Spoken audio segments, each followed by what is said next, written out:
জয় পরমেশ্বর ভগবান নৃসিংহদেবের জয়। জয় ভক্ত মহারাজ প্রহ্লাদের জয়। ওং উগ্রং বীরং মহাবিষ্ণুং জ্বলন্তং সর্বতোমুখম নৃসিংহং ভীষণং ভদ্রং মৃত্যুর্মৃত্যুং নমামহাম। শুভ নৃসিংহ চতুর্দশী ব্রত। আজকের এই পুণ্যতিথিতে আমাদের নিবেদন শ্রী নৃসিংহ চতুর্দশী ব্রতের ব্রত কথা ও মাহাত্ম্য শ্রবণ করুন। ওং নমো ভগবতে বাসুদেবায়। ভগবান শ্রী নৃসিংহদেবের আবির্ভাব। দৈত্য বালকেরা সবাই প্রহ্লাদের উপদেশ নিষ্ঠার সঙ্গে গ্রহণ করেছিল। তারা তাদের শিক্ষক ষণ্ড ও অকর্মের বৈষয়িক উপদেশ গ্রহণ করল না। অসুর বালকেরা শ্রী হরিভক্তিতে নিষ্ঠাপরায়ণ হয়ে যাচ্ছে দেখে ষণ্ড ও অকর্ম ভয়ভীত হয়ে রাজা হিরণ্যকশিপুর কাছে সমস্ত পরিস্থিতি জানালো। অত্যন্ত ক্রোধান্বিত হয়ে হিরণ্যকশিপু প্রহ্লাদকে বলল, হে মন্দ বুদ্ধি, তুই আমার শাসন লঙ্ঘন করেছিস। তুই একটা জেদি মূর্খ। আজই তোকে জমালয়ে পাঠাবো। তুই জানিস আমি ক্রুদ্ধ হলে সমগ্র ত্রিভুবন কাঁপে, আর তুই কার বলে ভয়শূন্য হয়ে আমার নির্দেশ অতিক্রম করেছিস? প্রহ্লাদ বললেন, হে পিতৃদেব, দয়া করে আপনি আপনার আসরিক প্রবৃত্তি পরিত্যাগ করুন। আপনি বলের কথা জিজ্ঞেস করছেন। পরমেশ্বর শ্রী হরি সমস্ত বলের উৎস। আপনার বলও তার কাছ থেকেই আসছে। ইন্দ্রিয়ের বল, মনের বল, দেহের বল সব তিনি। আপনার বিপদগামী মন ছাড়া আপনার এই জগতে কোনো শত্রু নেই। আপনি আমাকে অনর্থক শত্রু মনে করছেন। আপনার শরীরের 6 রিপুর আপনি দাসত্ব করছেন, অথচ আপনি গর্ব ভরে মনে করছেন যে আপনি ত্রিভুবনের সমস্ত শত্রুকে জয় করেছেন। এসব আপনার নিদারুণ অজ্ঞতা। হিরণ্যকশিপু বলল, ওরে হতভাগা মূর্খ প্রহ্লাদ, তুই নিজেকে অতি বুদ্ধিমান বলে মনে করছিস? এর মানে হলো আমার হাতে তোর মরবার ইচ্ছা হয়েছে। এক্ষুনি তোর মস্তক বিচ্ছিন্ন করব। তোর পরম আরাধ্য ভগবান এসে তোকে রক্ষা করুক। আমি দেখতে চাই। নেশাগ্রস্ত উন্মত্তের মতো হয়ে প্রধান্ধ হিরণ্যকশিপু খড়গ তুলে তিরস্কার করছিল। হিরণ্যকশিপু বলল, তুই যে বলেছিস তোর কোনো জগদীশ্বর আছে, সে নাকি সবার ঊর্ধ্বে, সে নাকি সবার নিয়ন্তা এবং সর্বব্যাপ্ত, তবে বল সে জগদীশ্বর কোথায়? সে যদি সর্বত্রই থাকে তাহলে আমার সামনের এই স্তম্ভটাতে কি সে আছে? ধূপ ধাপ শব্দে পদাচারণ করে হিরণ্যকশিপু চিৎকার করে রাজ সিংহাসনের সম্মুখ ভাগে একটি স্তম্ভে সজোরে মুষ্টাঘাত করতে লাগলেন। সে সময় স্তম্ভ থেকে এক ভয়ঙ্কর ধ্বনি উত্থিত হলো। সেই ধ্বনিতে যেন ব্রহ্মাণ্ড কম্পিত হয়েছিল। বহু দেবতা মনে করেছিলেন, হায়, এই আমাদের গ্রহলোকটি বুঝি নষ্টই হয়ে গেল। সেই অদ্ভুত প্রচণ্ড ধ্বনি কেউ কখনো পূর্বে শোনেনি। অসুরেরা ভয়ে ভীত হয়েছিল। দেখা গেল স্তম্ভ ভেঙে তার ভেতর থেকে এক অদ্ভুত রূপ আবির্ভূত হলেন। সে রূপটি না মানুষের না সিংহের। ভক্ত প্রহ্লাদ মনে করেছিলেন, ভগবানকে আমি দর্শন করলেও পিতা হিরণ্যকশিপু তিনি দর্শন করতে পারবেন না। আবার স্বতন্ত্র ভগবানও স্তম্ভ থেকে আবির্ভূত হতে পারেন কিংবা নাও হতে পারেন। পিতা আমাকে যদি বধ করতেই পারে, সেটি ভগবানের ইচ্ছা হতে পারে কিংবা নাও হতে পারে। কিন্তু আমি স্থিরভাবেই জানি একমাত্র রক্ষাকর্তা পরম নিয়ন্তা হচ্ছেন শ্রীহরি। তার ইচ্ছা বিনা কোনো অবস্থাতেই কেউ আমার শরীর নষ্ট করতে পারবে না। ভক্তের বাক্যের সত্যতা প্রমাণ করার জন্য স্তম্ভ থেকে শ্রীহরি প্রকাশিত হলেন। শ্রীহরি আশ্বাস দিলেন প্রহ্লাদকে, ভয় করো না, আমি উপস্থিত আছি। অসুর হিরণ্যকশিপু তাকে দেখে বিস্ময়ান্বিত হয়ে চিন্তা করল, এ আবার কোন ধরনের জীব? রূপটি বিশাল ভয়ঙ্কর ক্রোধান্বিত রূপ। দুটি চোখ তার স্বর্ণের মতো উজ্জ্বল। উজ্জ্বল কেশরাশি তার ভয়ঙ্কর মুখমণ্ডলকে বিস্তার করছে। বড় বড় ভয়ানক দন্তসারি, জিহ্বাপি ক্ষুরোধার খড়গের মতো চঞ্চল। উন্নত 2 কর্ণ নিশ্চল। মুখ এবং নাসিকা বিবর পর্বতের গুহার মতো। চোয়াল ভয়ঙ্করভাবে বিস্তীর্ণ। তার অসংখ্য বাহু, সেই বাহুসমূহ যেন সেনাবাহিনীর মতো চতুর্দিক বিস্তৃত। বাহুসমূহে শঙ্খ, চক্র, গদা, পদ্ম এবং অন্যান্য অস্ত্রাদি ধারণ করে রয়েছেন। তিনি এভাবে দৈত্য, দানব এবং নাস্তিকদের বিনাশ করবার জন্য উদ্যত হয়েছেন। আর তিনি ক্ষণে ক্ষণে ভীষণ গর্জন করছিলেন। আর এই নৃসিংহ অবতারেই ভগবান শ্রী নৃসিংহদেব গোধূলি বেলায় হিরণ্যকশিপুকে বধ করে অশুভ শক্তির উপর শুভ শক্তির জয় স্থাপন করেছিলেন।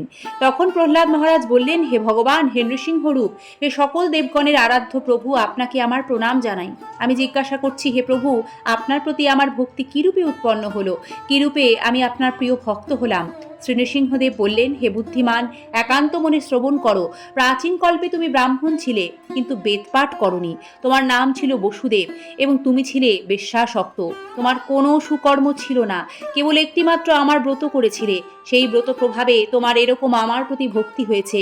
প্রহ্লাদ বললেন, হে নৃসিংহদেব, হে অচ্যুত, হে প্রভু, আমি কার পুত্র হয়ে কি করতাম, বেশ্যাসক্ত অবস্থায় কিভাবে আপনার ব্রত করলাম, দয়া করে বলুন। শ্রী নৃসিংহদেব আরও বলতে লাগলেন, পুরাকালে অবন্তিপুরে এক বেদজ্ঞ ব্রাহ্মণ ছিল, তার নাম ছিল বসু শর্মা। ধর্মপরায়ণ ও বৈদিক ক্রিয়া অনুষ্ঠানে তৎপর ছিলেন তিনি। তার ভার্যা জগৎ প্রসিদ্ধা সুশীলা, পতিব্রতা, সদাচারিণী। তাদের মোট 5 পুত্র ছিল। 4 জন ছিল সদাচারী, বিদ্বান, পিতৃভক্ত, কিন্তু কনিষ্ঠ পুত্রটি ছিল অসদাচারী, সর্বদা বেশ্যাসক্ত, সুরাপায়ী। আর সেই কনিষ্ঠ পুত্রটি ছিলে তুমি। নিত্য বেশ্যাগৃহেই তুমি বসবাস করতে। এক বনমধ্যে তুমি ও সেই তোমার বান্ধবী বেড়াতে গিয়েছিলে। তোমরা মনে করেছিলে দিনটা বেশ ভালোই কাটবে, কিন্তু তোমাদের নিজেদের মধ্যে চরিত্র বিষয়ে বিশেষ রকমের কলহ বেঁধে যায়। তোমাদের মধ্যে মনোমালিন্যের কারণে মৌনভাবে তোমরা আলাদাভাবে একটি স্থানে এসে বসেছিলে। সেখানে তুমি অতি পুরনো ধ্বংসাবশেষ গৃহ নিদর্শন স্বরূপ কিছু ইট পাথর দেখেছিলে। সেই নির্জন স্থানে আলাদাভাবে উপবেশন করে তোমরা 2 জন ক্রন্দন করছিলে আপন আপন ভাবে। সারাদিন তোমরা অনাহারী ছিলে, এমনকি জল পর্যন্ত পান করনি। সারা রাতও তোমরা জাগরিত ছিলে। ক্লান্ত শরীরে, দুঃখিত অন্তরে, মনোমালিন্য ভাবে তুমি সেখানে শুয়ে পড়ে প্রার্থনা করছিলে, হে ভগবান, হে শ্রীহরি, এই জগতের কত লোক সুন্দর, আমার মা বাবা কত সুন্দর, ধর্মপ্রাণ, আমার ভাইরা কত সুন্দর, তারা নিষ্ঠাবান, চরিত্রবান, কিন্তু আমি অধঃ পতিত, আমি মহামন্দমতি, আমি চরিত্রহীন, পথের পাগলের চেয়ে অধম। হে ভগবান, ভালো লোকেরা তোমার শরণাগত, আমি মূর্খ, কারো শরণাগত নই, আমি অতি নিঃসঙ্গ, আমি বড় অসহায় অবস্থায় তোমার কাছে প্রার্থনা করছি।